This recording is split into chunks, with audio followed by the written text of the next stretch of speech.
Bon. Bonjour, nous allons continuer avec l'organisation fonctionnelle du système nerveux central. Après avoir parlé de la moelle épinière avec ses deux principales fonctions qui sont les réflexes médulaires et la fonction de conduction, on va passer à la deuxième partie du système nerveux central qui est l'encéphale. Donc l'encéphale en principe c'est une structure, c'est la structure supraspinale si vous voulez, dans le système nerveux central, et elle comporte 4 grandes parties qui sont le tronc cérébral, le diencéphale, le cerveau, qui est la plus grande partie parmi toutes les parties, la plus grande structure parmi toutes les structures, et le cervelet. Voilà un peu ces différentes parties. Donc le tronc cérébral, c'est le prolongement, si vous voulez, ou tout au moins la première partie qui est le bulbe rachidien, le prolongement de la moelle épinière, mais il a tout à fait d'autres fonctions que la moelle épinière, évidemment. Le tronc cérébral comporte le bulbe rachidien, la protubérance annulaire ou le pont de Varol et le mésencéphale, comme vous voyez sur ce schéma. Le diencéphale, c'est le thalamus, c'est cette petite chambre interne, c'est ça, c'est ce que ça veut dire, thalamus. Et l'hypothalamus qui va avoir on va beaucoup parler de l'hypothalamus quand on va parler du système endocrinien parce que c'est le chef d'orchestre, si vous voulez, de la régulation hormonale et neuro-hormonale dans notre organisme. Voilà pour le diencéphale. Après, bon, c'est cette petite structure nichée derrière le lobe occipital de notre cerveau qui est le cervelet, qui est plutôt un organe moteur dans le système nerveux central.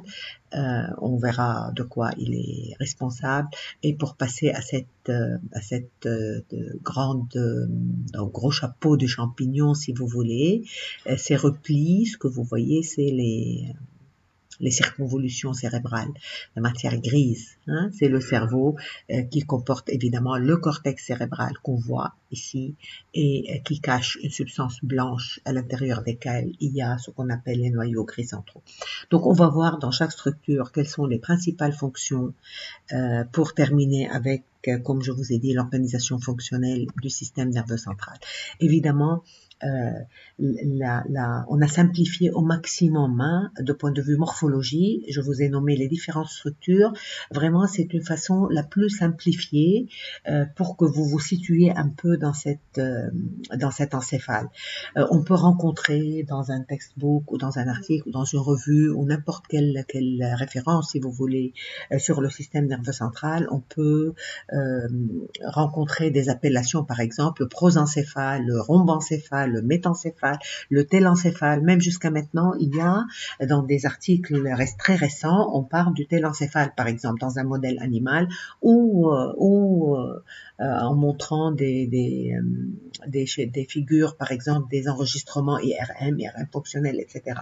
Donc, c'est pour vraiment vous familiariser avec ces différentes nomenclatures.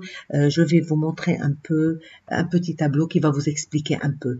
Donc, nous, on a parlé de l'encéphale avec les différentes parties qui sont le tronc cérébral avec le bulbe rachidien, la protubérance annulaire et le mésencéphale. Baden, on a parlé du diencéphale avec thalamus, hypothalamus. Baden, on a parlé du cerveau avec ses différentes structures. D'accord? Et le cervelet, une structure à part. Ça, si vous voulez, les appellations ou bien la classification ou bien la description très, très simplifiée. D'accord? Donc, qu'est-ce que ça veut dire rhombencéphale? D'où vient le nom prosencéphale? D'où vient le nom métencéphale, myélencéphale? Tout revient au développement embryonnaire du système nerveux central.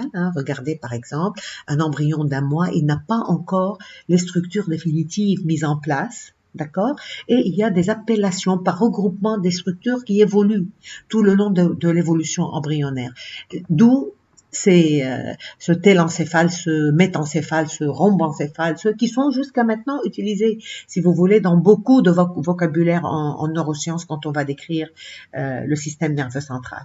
D'accord? Donc, moi, j'ai choisi pour vous, enfin, la majorité des textbooks choisissent les structures, enfin, l'appellation simplifiée des structures, tout en décrivant toutes les autres structures. Donc, je reviens à mon petit tableau. En schéma si vous voulez, le prosencéphale, c'est l'ensemble du cerveau, du thalamus et du thalamus, ou bien c'est l'ensemble du cerveau et du déencéphale, d'accord? Nous, on va parler du déencéphale, de l'hypothalamus, du thalamus et du cerveau, sans pour autant répéter tout le temps qu'on est dans le prosencéphale. D'accord? Pour le tronc cérébral, pareil.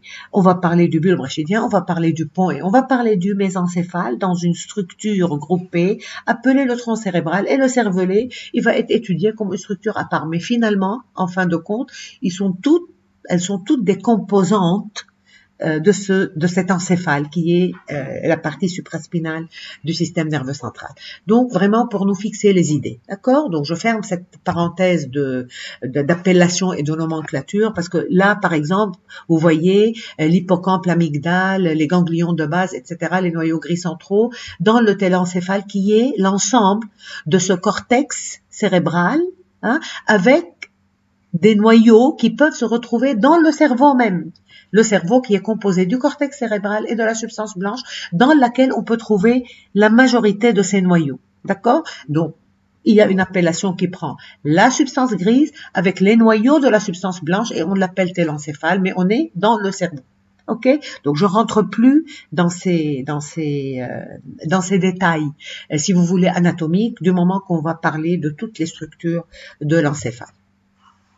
Voilà, il ne faut pas oublier que comme la moelle épinière, l'encéphale est protégé, donc tout le système nerveux central est protégé par les méninges, donc de l'extérieur vers l'intérieur. Vous savez, enfin vous avez ces informations depuis peut-être la première année, et au niveau de ces méninges circule dans l'espace arachnoïdien le liquide céphalorachidien, donc tout autour du système nerveux central, et là ce que vous voyez en bleu sur ces vues antérieures et latérales de l'encéphale, c'est l'emplacement des ventricules. Donc on a 4 ventricules, 2 latéraux, 3e et 4e ventricule, dans lesquels circule ce liquide céphalorachidien qui, vous savez très bien, il a un rôle, de protection quand il entoure le système nerveux central et un rôle dans la nutrition, dans la circulation, quand il est au niveau des ventricules. Voilà, je pense que c'est suffisant comme un petit rappel morpho-anatomique. Ok, donc on revient sur notre plan, si vous voulez, notre plan de l'encéphale, et on va commencer par la première partie, tout en remontant la moelle épinière. Quand on arrive à l'encéphale, il n'y a plus de moelle épinière, c'est le tronc cérébral qui commence avec le bulbe rachidien, la protubérance annulaire et le mésencéphale. Il y a aussi une notion morphologique et évidemment fonctionnelle, parce qu'il n'y a pas de fonction sans support morphologique ou anatomique, ou histologique, vous l'appelez comme vous voulez.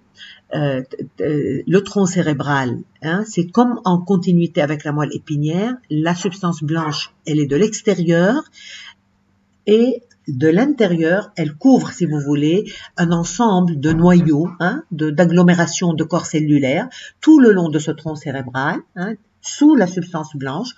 C'est la substance grise, si vous voulez, du tronc cérébral. Elle est formée d'une multitude de noyaux. Chaque noyau a un rôle bien déterminé, et là on peut voir des centres vitaux, des centres non vitaux, des centres supraspinaux qui ont un rôle dans la régulation de la motricité en tant que réflexe, parce qu'on n'est pas encore au niveau du cerveau, etc., etc. D'accord? Tous les centres végétatifs, si vous voulez, qui contrôlent nos viscères, nos fonctions viscérales, nos fonctions vitales, ils se trouvent au niveau de ces noyaux tout le long du tronc cérébral. On va voir la majorité, si vous voulez. D'accord? Donc cette structure ou bien cette disposition de la substance blanche par rapport à la substance grise qui, au niveau de l'encéphale, c'est un ensemble de noyaux. Il n'y a pas une continuité comme au niveau de la moelle épinière, à part au niveau du tronc cérébral, on le verra tout à l'heure. Sinon, après, s'il y a une substance blanche, la substance grise, elle est sous forme de noyaux des agglomérations, des ensembles de neurones qui forment des noyaux dans la substance blanche. Sauf au niveau du cerveau, où la substance grise qui forme le cortex cérébral, c'est elle qui couvre la substance blanche, et à l'intérieur de la substance blanche, on a des noyaux gris centraux, les ganglions de base, etc. D'accord? Et on va voir que même en dehors des structures, par exemple, on a des noyaux subthalamiques qui n'appartiennent pas vraiment au thalamus, mais qui n'appartiennent pas non plus au tronc cérébral. D'accord? Donc, on peut trouver des noyaux sous-corticaux aussi sous cette forme-là, qui n'appartiennent pas vraiment à une structure dans la formation, si vous voulez, simplifiée, qu'on va présenter dans le cadre de ce cours, mais ils existent, ils sont là. OK? Voilà. Et le cervelet, c'est comme le cerveau, comme vous voyez ici, la substance grise, elle enveloppe la substance blanche, et les noyaux existent dans la substance blanche. Voilà. Donc, je vous rappelle qu'au niveau de l'encéphale, et particulièrement la majorité des nerfs crâniens prennent naissance au niveau de ce tronc cérébral. Regardez, je vous ai remis un peu ce qu'on a vu dans l'introduction avant de parler de la moelle épinière, si vous vous souvenez. Donc, voilà, les 12 paires de nerfs crâniens qui prennent naissance au niveau de l'encéphale, et plus particulièrement, la majorité, c'est au niveau vraiment du tronc cérébral. Quelques exceptions prennent naissance un peu plus haut, par exemple comme le nerf olfactif qui sort de globe oculaire, hein, il prend naissance à la base de la rétine et non pas au niveau du tronc cérébral, hein, etc. Voilà, donc tout le long de cet encéphale, si vous voulez, regardez le tronc cérébral, voilà le bulbe, la moelle épinière, le bulbe rachidien, le pont de Varol et le mésencéphale avec les tubercules quadrijumeaux. Hein, ces tubercules que vous voyez ici, il y a 2 paires. Hein, on est encore dans le tronc cérébral. Regardez, au niveau du bulbe rachidien, il y a le pyramis. C'est là où les voies pyramidales croisent. Vous vous souvenez, les voies descendantes, les voies motrices pyramidales, on a dit, hein, qui croisent, les croisées, la voie pyramidale croisée, elle croise au niveau du bulbe à un endroit qui s'appelle pyramis. C'est pourquoi elles sont appelées les voies pyramidales. D'accord? Regardez un peu le noyau rouge au niveau du mésencéphale, par où prend naissance le faisceau rubrospinal qui va descendre de l'autre côté du tronc cérébral, qui va arriver au motoneurone de la moelle épinière. D'accord? Voilà, au niveau du tronc cérébral, il y a les voies extrapyramidales, comme on a dit. À part les nerfs crâniens, je parle de 2 choses complètement différentes. Les nerfs crâniens, c'est une chose, et les voies descendantes, pyramidales et extrapyramidales, c'est autre chose. Donc voilà, la voie pyramidale qui prend naissance au niveau du cortex moteur, elle croise au niveau du bulbe, et il y a une voie directe qui va croiser au niveau de la moelle épinière. Et toutes les voies extrapyramidales que nous avons étudiées, dans la fonction de conduction de la moelle épinière, prennent naissance à partir de ces tubercules quadrijumeaux pour la voie tectospinale, à partir du noyau rouge pour la voie rubrospinale, et à partir de la formation réticulée, en l'occurrence dans le pont et dans le bulbe pour les voies réticulospinales et la voie vestibulospinale à partir du noyau vestibulaire qui existe dans le bulbe. Voilà un peu la disposition de ces voies qu'on a bien étudiées au niveau de la moelle.